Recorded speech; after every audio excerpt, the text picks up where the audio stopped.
Assalomu alaykum hurmatli Otabek Toshpo'latov YouTube kanali kuzatuvchilari, hurmatli aziz obunachilarimiz. Bugun 2025-yilning 27-aprel sanasida yakshanba tongida qilayotgan ishlarimiz bo'yicha sizlarni tanishtirmoqchiman.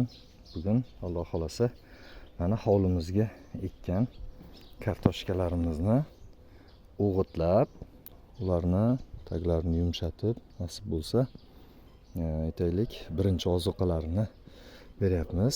Aniqroq qilib aytganda buni ikkinchi ozuqa desak ham bo'lar ekan. Ya'niki ekish vaqtida biz bularni demak chirimagan go'ngdan tashqari biyagumuz solib ekkandik.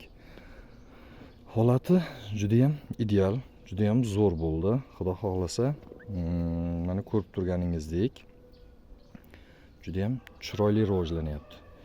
Bu bir sotixlik maydonimizni biz demak ekilish jarayonida yana bir bor ta'kidlab o'taman. Biyagumuz solganmiz bir sotig'iga 200 kg.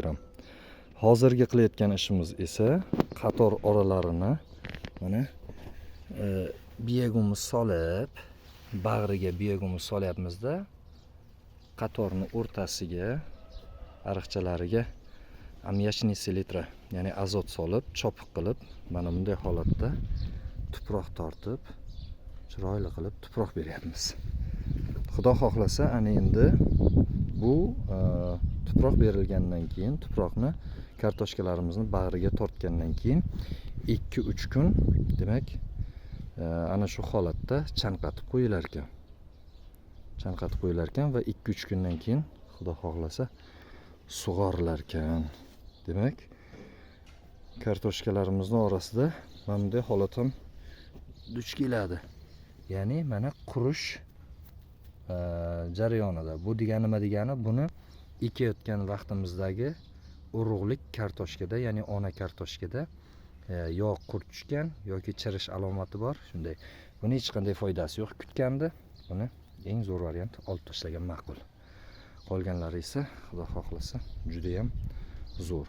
Ana bu bir sotixlik maydonimizga yuqorida aytganimizdek ekilish jarayonida 200 kg demak biyagumuz berganmiz.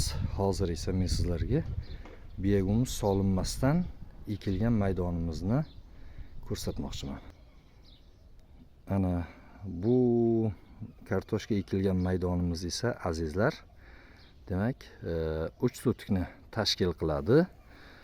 Yuqorida ko'rsatib o'tgan bir sotixlik yer maydonimizni 21-mart sanasida, buni esa 22-mart sanasida ekkanmiz.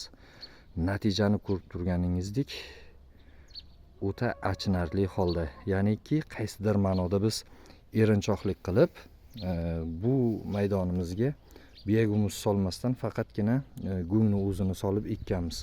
Ko'rib turganingizdek chiqishida ham juda ham sustlik yoki chiqqan holatida ham juda ham rivojlanish sekin. Hattoki endi chiqayotganlari ham bor. Mana endi ko'karyapti. Ola-bula bo'lib chiqqan, xullas, ola-bula bo'lib. Ana biyagumuzning kuchini yana bir bor o'zim amaliyotim jarayonida sinab ko'rdim. Mana bu yerlari yaxshi. Bu yerlarda esa kartoshkalar endi ko'karyapti. Endi. Bular hali qachon chiqadi, qachon hosilga kiradi, ungacha yozni chillasi kirib qolishi mumkin. Bugun уже aprel yaqinlashayotgan bo'lsa tugashi. May-iyun oylarida bu aytaylik havoni isishi natijasida biz yaxshi bilamizki, kartoshka salqin bilan ko'proq yomg'irsevar o'simlik. O'shaning evaziga iloji boricha biz уже kechikish jarayonida, ekish jarayonida kechikkanimiz yetmagandek, yana bizni ozgina erinchoqligimiz sababli, ya'niki ekish mobaynida biyagumuz bermaganligimiz sababli ana shunday achinarli holatga kelib qoldi yerimiz. Endi hechdan ko'ra kech degandek, Xudo xohlasa mana ko'rib turganingizdek mana chopiqlarni qilib chiqdik. Tuproqlari mayingina holatga keldi. Endi mana biyagumuzlarni berib chiqdik. Mana ko'rib turganingizdek biyagumuzlarni berdik. Endi bunga ham ekish mobaynida ammiachniy selitra, ya'ni azot beramiz va hamda yana bir bor chopiq qilib, mayingina qilib tuproqlarni bag'riga tortamiz. Va shu asnoda yana bitta narsani aytib o'tishim kerakki, sekin astalik bilan kartoshkalarimizga уже mehmonlar kela boshladi. Ya'ni Kolorado qo'ng'izi deydimi, nima deydi? Kaliforniya qo'ng'izi deydimi? Biz endi tilimiz Kaliforniya qizil yomg'ir chuvalchanglariga o'rganib qolganmiz.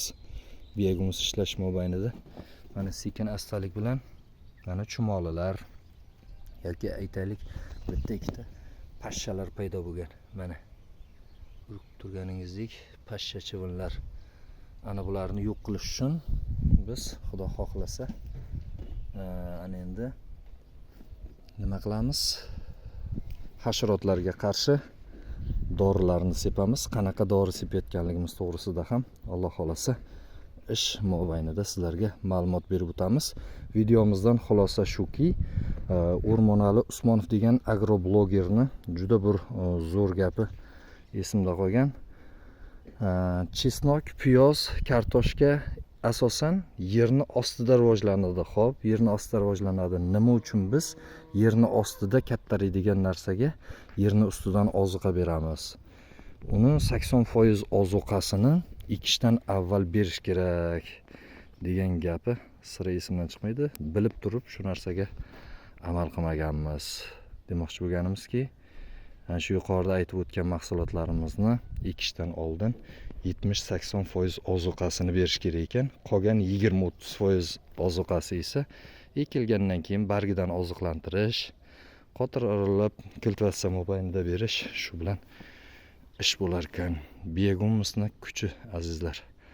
Sog' bo'linglar, salomat bo'linglar. Hammalaringizga rahmat.